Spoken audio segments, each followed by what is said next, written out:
Feminine Roadmappers. It's Gina here, and today on Feminine Roadmap Inspires, my guest, Annette Hines, is a special needs mom advocate, and she is a mom, an attorney, and the best-selling author of Butterflies and Second Chances. She also has a podcast called Parenting Impossible, Special Needs Survival. She also has a podcast called Parenting Impossible, Special Needs Survival Podcast. And I've invited her on the show today to share her inspiring story of her journey of being a special needs parent. So, Annette, I want to thank you so much for saying yes to me. Thank you, Gina. I am so excited to be here. It's going to be a powerful time that we have together because I know that there are women and men in the world who are special need parents, and they probably are feeling some of the things that you felt. And so why don't we go ahead and just jump right in and tell us about your journey? Thank you. It is definitely a very lonely and confusing journey, especially in the beginning, very overwhelming. So I really appreciate the opportunity to share my story and also hopefully inspire some people and make some connections for people. So my daughter Elizabeth, the love of my life, I like to say, was born at 29 weeks, a preemie. She kind of burst onto the scene. She was only 2 pounds. So anybody who's had children knows that that is not a good thing, a 2-pound preemie. As I was only 27 years old, it was really scary and I didn't really know how to handle the situation. I was also really angry, and it took me a while to kind of move beyond that anger because I had been somebody who had done everything that I thought I was supposed to be doing. I was kind of a rule follower and a type A++ personality, school, and, just kind of doing everything in the way that I was supposed to get it done. And check. Exactly. Check. And didn't quite turn out the way that I felt like I had been promised, It turned out to be the most amazing life, really. And that's the part that I really love to share with everybody. But it was quite a journey and a path getting there for sure. So the first thing that happened, though, was just trying to figure out what was going on with her. And she was in the NICU for 9 weeks. That's the neonatal intensive care unit. And when they sent us home with her, they told us that she was going to be fine. That wasn't true. She really had a lot going on, but it took us the whole first year to figure that out. When she was about 9 months, she started having seizures, and that was my first experience with really starting to become an advocate for her and for our family, because I had been calling the doctor and he had been kind of poo-pooing me that, oh, that's just reflux. Oh, that's just blah, blah, blah. Finally, I was so scared that I took her to the emergency room and they admitted her right away. And yes, indeed, she was having seizures, and they were the really worst kind of seizures to be having as a baby, called infantile spasms. We were at a teaching hospital in Virginia, and these teams, these hordes of people would come in and they would be observing her. I didn't know at the time that I could say no to all of those people. You don't have to have all of those people coming in and observing you. So, I asked a lot of questions and I didn't realize that they didn't have any answers for me. So that was the beginning of my advocacy journey. It was the beginning of learning how to be a good advocate for her and for my family. I was already an attorney, but I wasn't really practicing. I wasn't working as an attorney, so I wasn't really a professional, and I wasn't really in the frame of mind, because it was my baby, to, kind of put that hat on, if you will. Mm-hmm. So at about a year old, we decided to move to Boston, where I was from, so that we could take advantage of some of the experts there. And at that point, it took us another 1.5 years before we kind of figured out that there was a lot more going on than just cerebral palsy, which is what they had diagnosed her with. I had a lot of negativity from the doctors who kind of thought that I was being very hysterical, being a new mom, being a young mom. And at about 2.5 years old, I found this magazine article from Exceptional Parent magazine. Thank you to them, because it was 1998 and we did not have the internet and we did not have the kind of information sharing that we have now. So it was an article about mitochondrial disease, which had just only been discovered, I think, in 1989. So this was 1998. It had not been very long. And it just sounded like my daughter. I was convinced that it was her. And so I went to her doctors with this article, and again, they were So how like, did that go? yeah. As you can expect, oh, here comes that mom again, you know. Mhm. She's overly educated and just thinks that everything she reads, her daughter has. And, you know, actually, that's a little bit scary sometimes, because they can start really looking at you sideways and thinking that you are creating things and making your child sicker than they are. Not making them, but making them out to be sicker than they are. So it can be a little scary. It can be very lonely when you don't feel like you have the medical team on your side, when they're not partnered up with you. So they did, though, agree to do some tests. And those tests really pointed in the direction that there was something going on beyond cerebral palsy, beyond this brain injury. And they sent us to Atlanta because we could not do the type of testing that we needed to do in Boston. And we went to Atlanta, and we did find that she had mitochondrial disease. So check one off for Mama Bear, because I was right. Hashtag winning. Hashtag winning. Exactly. Not that I was sure that she had that, but I knew there was something going on with her. She was not getting better. At the time that we went to Atlanta, she couldn't even be fed through a tube in her stomach. We had to feed her nutrition into a vein into her heart. And that was really hard to maintain. She wasn't even 3 years old.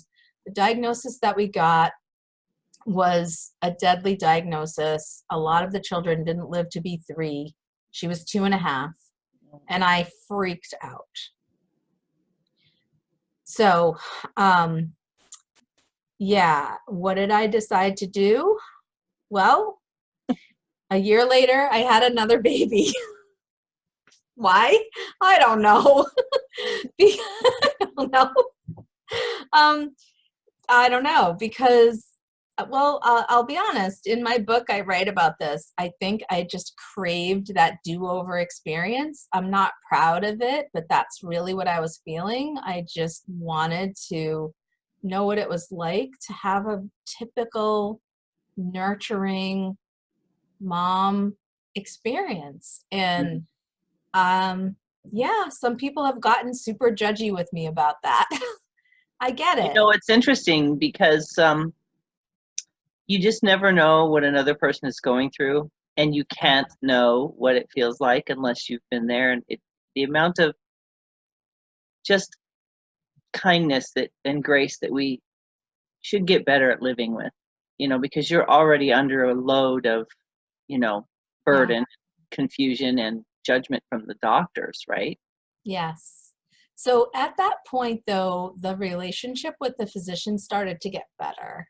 Oh, nice. And yeah, yeah. And I think that was a turning point for us, because we got to the right doctors that could help us with the things that were going on with her.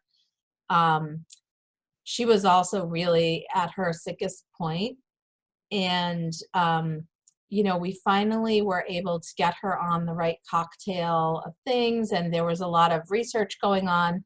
And after my second daughter was born, my marriage was over. We went through a terrible divorce, and I was alone with a 1-year-old and a very sick 5.5-year-old. And yeah, it was scary. Was It the was a scary stress time. of having a special needs child part of that the cause? Like, was that Yeah, stress a big part of it? I think almost entirely. I feel like it would have been highly unlikely that we would have gotten divorced otherwise.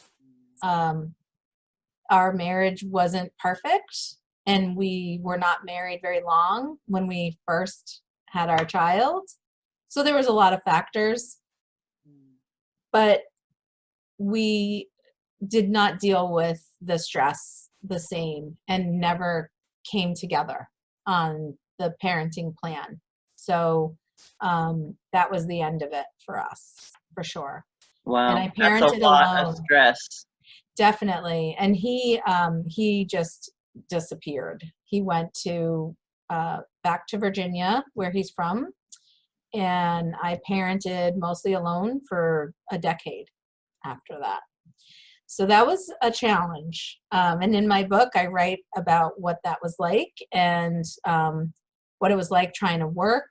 Thank God I have a family that supported me. My mom moved in with me, could not have done it without her.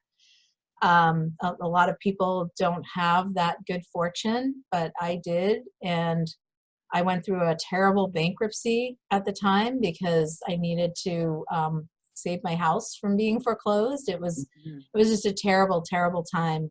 And my daughter needed so much, and a lot of the medical expenses crushed us. I think people assume that the state or the federal government just picks everything up for expenses, and that's just not true.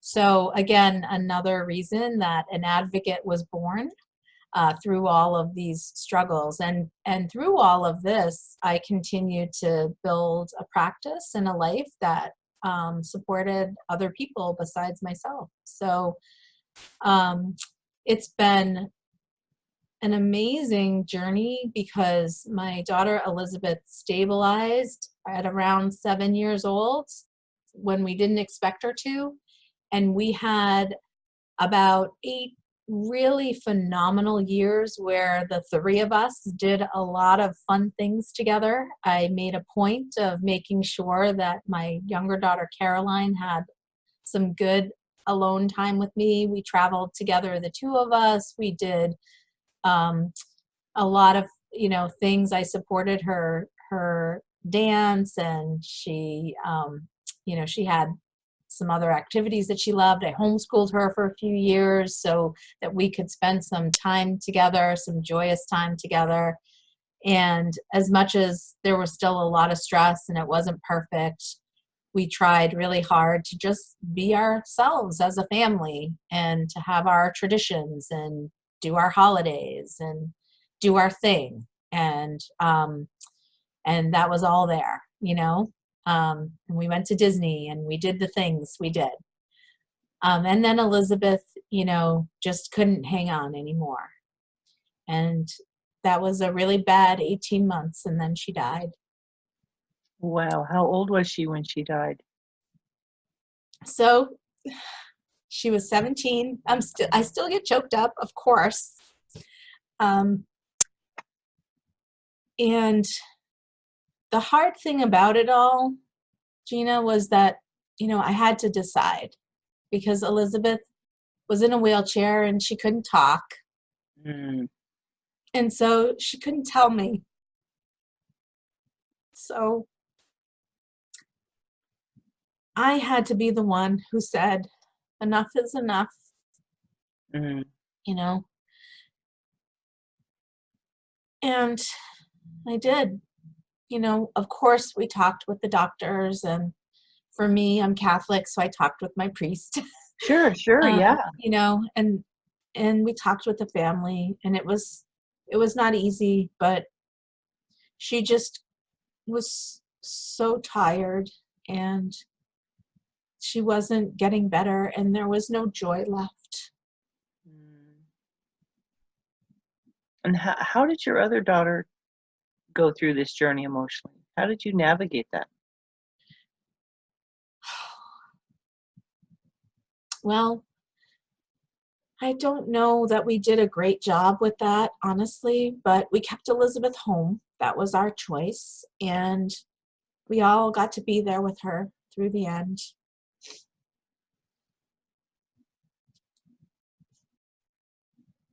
And Caroline's had great counseling. It's been 6 years and we still feel it so much, you know. 6 years is not a long time. It'll be forever for us, yeah. forever. We still feel her with us, obviously, and she comes to visit us as butterflies. That's why the name of the book. She's had such a profound impact, and I imagine that everybody feels that way about their children that have passed, but for me, she has brought me to this profession that I love, and to meet people who have been so important in my life, and I will just be forever grateful for the grace that she has given me. So the journey of being a special needs parent and all that you learned in thinking at 2.5 that she wasn't going to make it till 3. What were some of the things that you did to, quote, be as normal as you could? Because I know Yeah. that's a word we use, but is anything ever really normal? It triggers me. I go, sorry. So how did you live your life? Is that a better question? How did we be a family? Yeah. How did you do that? And Caroline and your daughter Elizabeth, how did they forge their relationships? Did you do anything to help them navigate that? Yeah, we have some great videos of them. Caroline used to like to take videos, and we have some goofy videos of them like doing hair and nails together, and doing goofy things in the car. And also, Caroline used to get really mad at her sister, like when she would be embarrassing and drooling, and it was just part of the deal. She didn't want her sister to be around when she was a preteen. Caroline was 13 when Elizabeth died and about to start high school, so it was a really tough time for her. And that's tough just by yourself. It's tough. Oh yeah, right? Instead of having all this trauma, I mean, it's enough to have to just go through it as a preteen to early teen.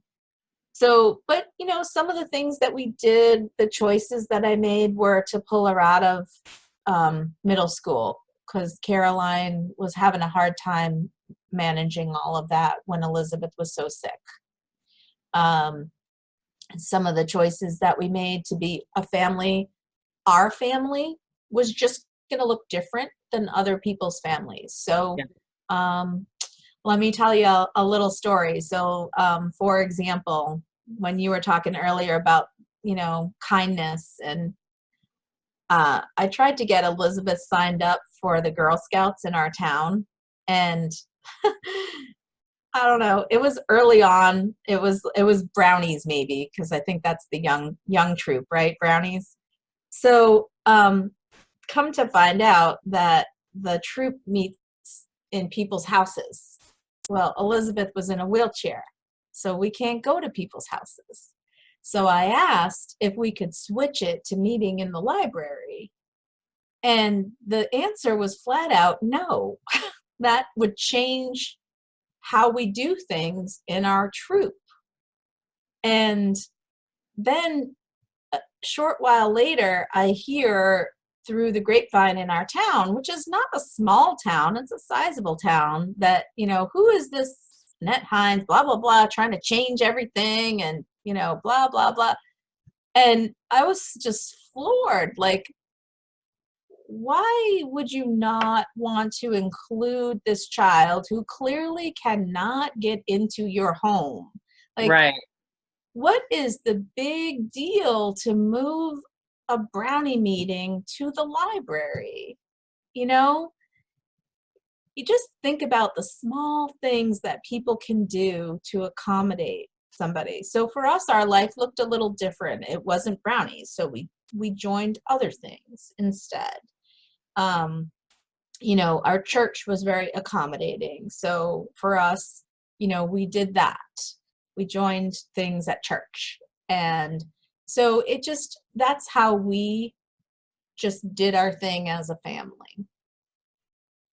Interesting. You don't really think about, if you don't have a special needs child, it doesn't really cross your mind, those day-to-day things, right? Those just little decisions like going to Brownies or not going to Brownies, or, going to someone's house or not going to someone's house, sleepovers and all of those things. And was Caroline able to experience some of those things during those years? She did. So I sent her to Girl Scouts. I didn't hold it against them, and I let her join Girl Scouts. It was the same moms, because they had that next generation of kids, and I just let her go, and she did all the sleepovers and the camping. And I took Caroline mother-daughter camping, although I hated it. I got to tell you, I'm not an outdoorsy person. Oh, really? Oh, I love it. My daughter and I are escaping to Yosemite this weekend. So. Oh, well, that's fun. I'm for all you. about that life. But I went several years in a row, and we did that, and it was great. Again, I spent time away with her so she could have alone time with me and feel like she was getting enough. Yeah. She never really did feel like she was getting enough, but I made a concerted effort to do that. I don't think I'll ever feel like I did a perfect job, but I don't think any mom ever feels like they did a I perfect don't even job. think that's humanly possible. Mm. The journey of a mother, we call it mom guilt, right? We're talking Yeah. about, we all have this guilt, and we all feel this guilt, and Lord only knows why we all feel it, but it's impossible. It's impossible to do it well if you don't have those challenges. It's just not enough to go around. Well, especially with a special needs child. I mean, what was that like for you emotionally and physically? What kind of toll does that take on you? The last thing to come to me was the self-care plan, and I regret that. I wish that I had come to that sooner, because I think that would have helped everybody, because taking care of yourself is so important. But I didn't figure that out until actually after Elizabeth was gone. And even then I was reluctant to take care of myself through all of the grief. And in my book, one of the things that I emphasized a lot was that you really have to love yourself through all of this. And it is hard to love yourself through all of this. You have to love your imperfections. And loving yourself means you have to eat right. You have to get sleep. You have to take a walk. You have to, whatever that looks like for you, whether it's, 20 minutes to play with your dog or take a walk with your dog, or if you like to go for a hike, or, if yoga or meditation is your thing. For me, it was prayer, and I didn't make enough time for it. And if you journal, whatever that looks like for you, you've got to do it. You have to. It's so important to refresh, revive, rejuvenate. And so many of us just feel guilty taking that 15 minutes or an hour or whatever it is. But we have to. It's imperative, literally. Yeah, we just crash and burn. And then we go on autopilot. And then nobody gets the best of us. Yeah. So as you navigated those last years of Elizabeth's life, how did that direct what you're doing now? Well, I started early on, really, because I had just become an attorney when Elizabeth was born. All I've ever done is special needs planning and advocacy, and that has just been my life's mission. Okay. But in the last 7 years, what I've been doing, I started this company a year before Elizabeth passed away, Special Needs Law Group and Special Needs Companies, because I have always wanted something like this, but it was never out there for my family. So I built something that I had dreamed about and that our family needed, but didn't exist. And it is just services for families that are really complementary.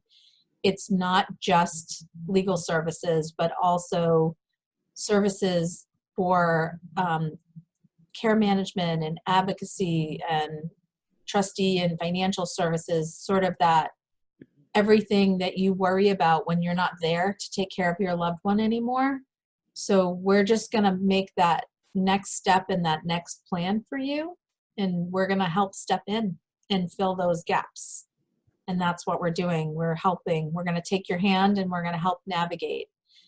But the other things that I do, which are free and, they're not money making, are just trying to build community and get information out there. So the podcast and the book and all of the speaking and doing all of the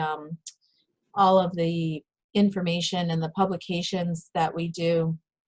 We just want people to have good information because not everybody can afford an attorney. Not everybody needs an attorney. Sometimes they just need a piece of information to be able to get out there and advocate for themselves.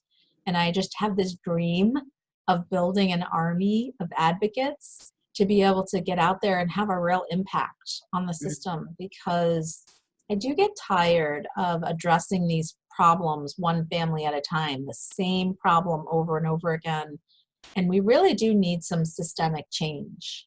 We need to do something bigger and more global, because across the country, families are complaining and individuals are complaining of the same issues across the board.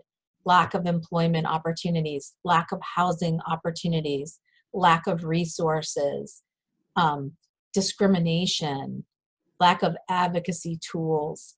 They're just across the board. And if we could address those issues, really, I think disability is the last acceptable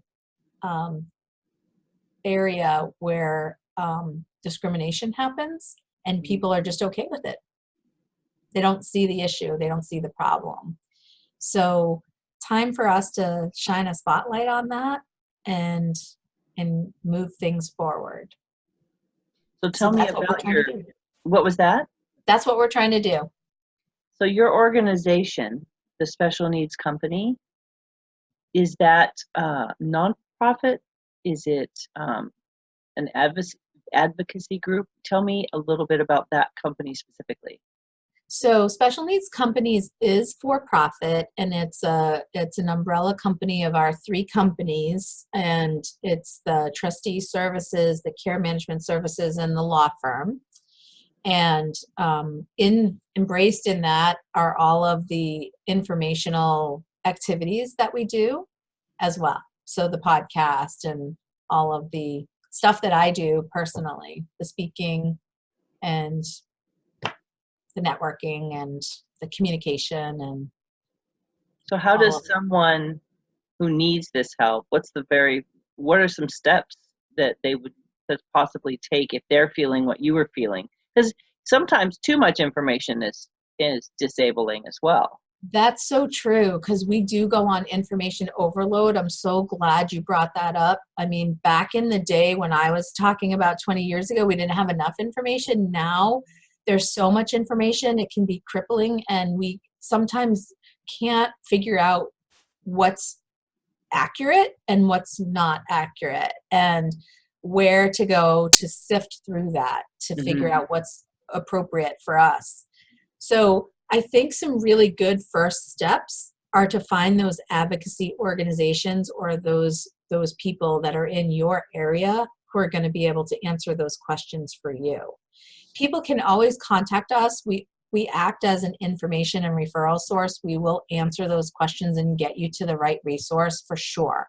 So you can contact us at specialneedscompanies.com and we'll be happy to refer you to people in your area. No questions, no problem. But in addition, and I invite people to, look at our resources, our blog, and to join our podcast. But in addition, there are a couple of websites that people can go to that are nonprofits. So NAELA, which is NAELA.org, the National Academy of Elder Law Attorneys, is special needs and elder law attorneys, has phenomenal information, and also state by state, all the experts in the field in your state. So that's a great place to start, as well as the Academy of Special Needs Planners, another place to go that has a state-by-state registry. And so I recommend both of those websites as well, so that you can start collecting some of the information. And lastly, if you have somebody in your family that has an intellectual or developmental disability, the ARC of the US, so that's ARC, ARC of the US, is another wonderful website that has a lot of information. There are more. There's a lot of very disability specific organizations. And again, if you don't know where to start or where to turn, please go ahead and contact me and I will get you over to that mental health organization or that autism organization and get you started on your journey. That's an incredible thing. Isn't it funny? I think a lot of things get started because it's something we lack, right? Yes. We're just creating the thing we wish we'd had. Exactly. Yeah. And moms are the best at doing that, aren't we? We're fixers. Look at us. We'll find a solution, right? We do. Definitely. So where are you at now, Annette? You're 6 years out from losing your daughter, Elizabeth. And of course, I don't know that a parent can ever not feel that depth of sadness, so that is totally understandable. So where are you at now in your journey? Well, Gina, I know it's going to sound weird, but I'm happy. I'm happy. I miss her.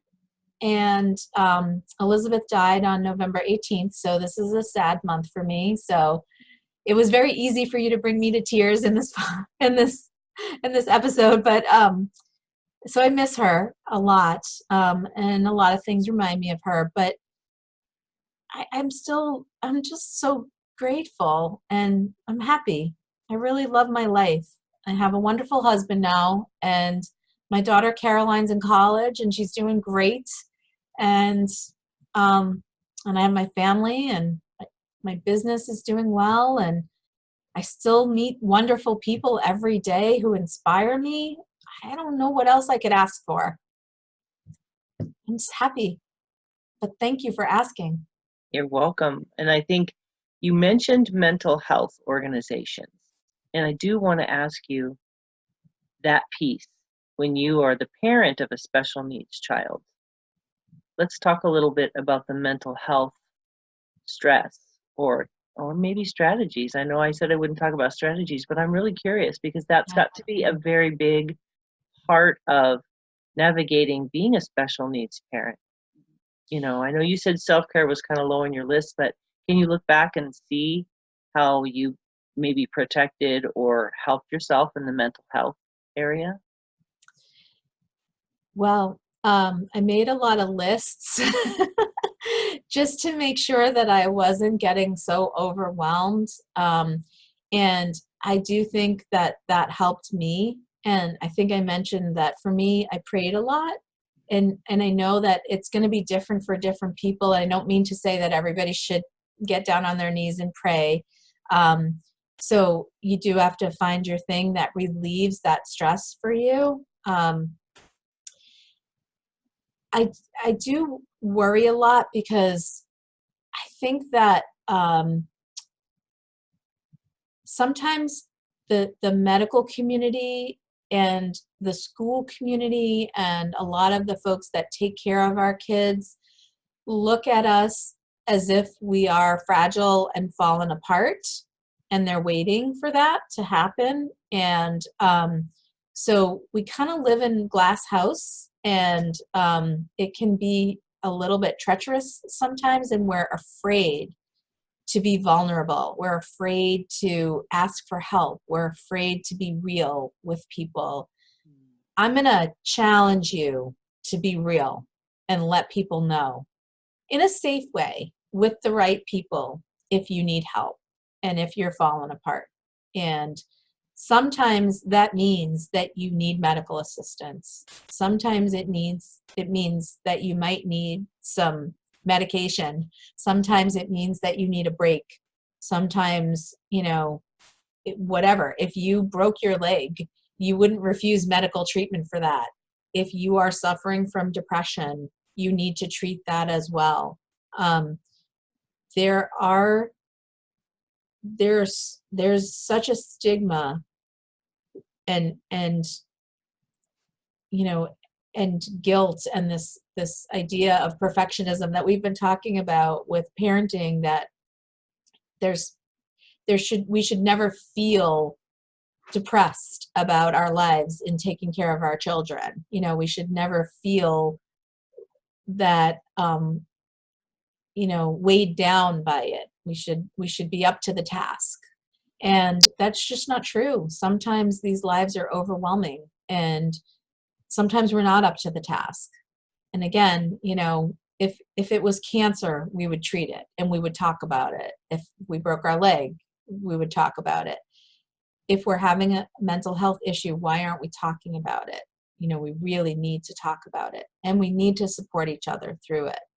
So, do you see that a lot in the special needs parents? Do you see that mental health piece is a big part of the journey? I do. And I'm fortunate that a lot of people are willing to talk to me because I am a parent, and I also have this huge confidentiality piece in my conference room, so people can tell me anything. But they don't feel comfortable talking about it outside of our relationship. And so I do see that people are not always willing to go and get help when they need it. I think that our providers need to embrace that in a non-punitive way, in a non-threatening way. And I don't think we've gotten there yet. People are afraid of losing their kids. People are afraid that somebody's going to call the Department of Children and Families on them, I don't Special know needs parents have this fear. Yeah, and Why it is happens. that? Well, because we've had cases where that happens. If the medical community feel that you are not making appropriate decisions for your child, they can call the authorities in. We, in our state, we have an unfortunate history of our children's hospital having gotten involved with the Department of Children and Families over disputes with parents who they feel like the parents not agreeing. Yes. Yeah. So Wow. Again, that's not a safe environment to be in if you're not feeling well yourself. So, and it's not that way in every state, but there are enough states that happens. The new term for it's gone from a term of Munchausen's by proxy to something called medical child abuse. So I participated a few years ago in a panel by the American Bar Association on this, and it does happen all over the country. So it's just another way that parents feel, especially mothers, feel uncomfortable with being able to speak their truth about how they're feeling about their own mental health. Wow. And so you actually had your daughter Elizabeth for 17 years. Is that correct? Yeah. Okay. You're 6 years out. And that has created a mission for you. That's wonderful. I think that's where the joy comes from, because you understand at a core level all of these things and how it impacted your life and Carolyn's life, right? Yes. And your marriage too, your first marriage. These things are so difficult. And I think the message that you said about don't be afraid to reach out. Don't be afraid to ask for help, and finding those safe places, I think is a really important part of going through something like this, where you don't know, right? When you have a special needs child, we talked about this before we hit record, that some people have special needs children that live very long lives. Yes. And then the parents worry about what are they going to do if they outlive me? Who's going to take care of my child once I'm gone? I mean, that's another level of emotional stress that special need parents go through, is it not? Yes. It's a huge part of our practice, actually, planning for that next generation. And parents naturally want to go to the other siblings as the natural support system. But it's a lot to ask. Yeah. It's people have their own lives, and I will never forget Caroline, my younger daughter, was really young when she first asked me a question that made me realize that she was already thinking about this. She was only 6 when she was in the room with me, and I was changing Elizabeth and getting her ready for the day, which took a long time.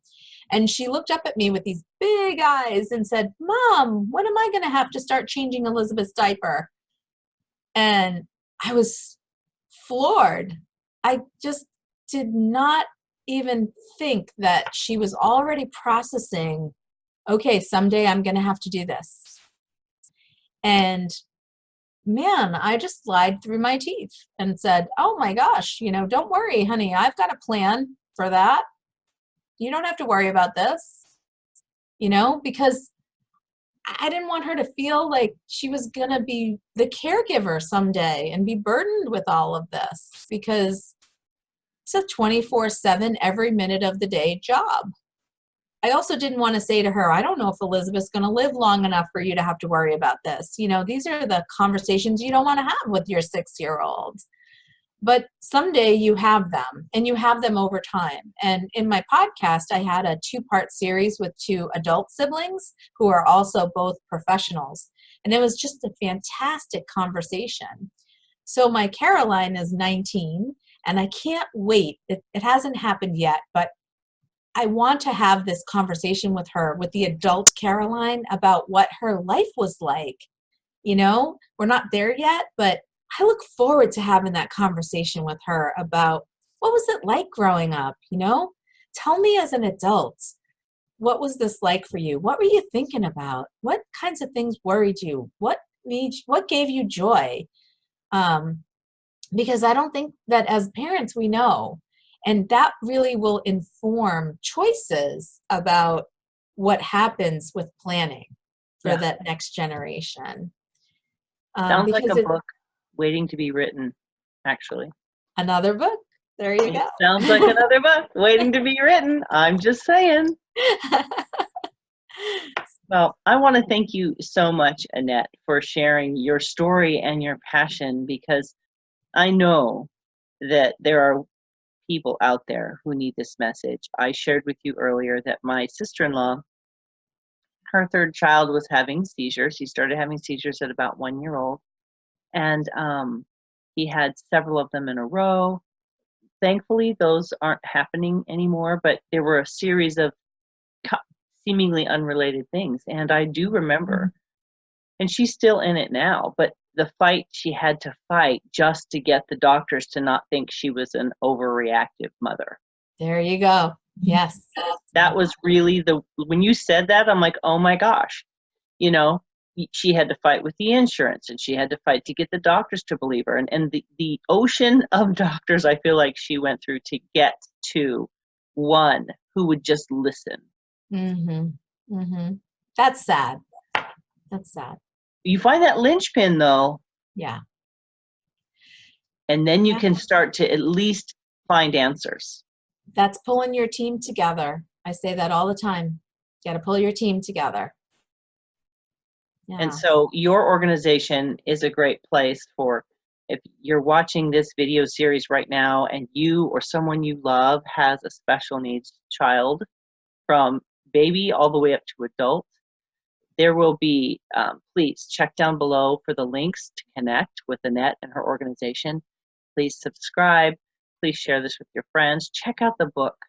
These are the things that we do as creators. Annette created this organization. I'm creating this video series because we know that we are stronger together when we link arms, right? Yes. So can join the community and get the support that you need, and be willing to share this video with someone who may be going through it. And maybe they're not ready to hear it, but let them know that the resource exists. And maybe you can touch on that before we go. Is I'm sure you had different levels of willingness to listen or experience things throughout the journey. And you would come around, I'm sure. I'm kind of guessing that the human nature is like, I don't want to deal with this right now. Okay, I'll deal with it now. Yes. Yeah. Actually, definitely there's an organization for mitochondrial disease, and it took me a long time to actually be part of that organization, just because I know that a lot of children pass away, and I couldn't be part of that because it scared me so much. So I joined other things instead. Eventually, it became my home. But yeah, we all come to things in our own time, for sure. But it was really nice knowing it was there. That's great. And we have so much information. So again, Thank Annette, I want to thank you so much for joining me today, for sharing your story, for being so authentic and vulnerable, and being willing to take something that was so difficult and so challenging in your family and sharing it with the world. And really, you are a world changer. So thank you for everything that you do. Thanks so much, Gina. And you have a great day. You too. Thanks.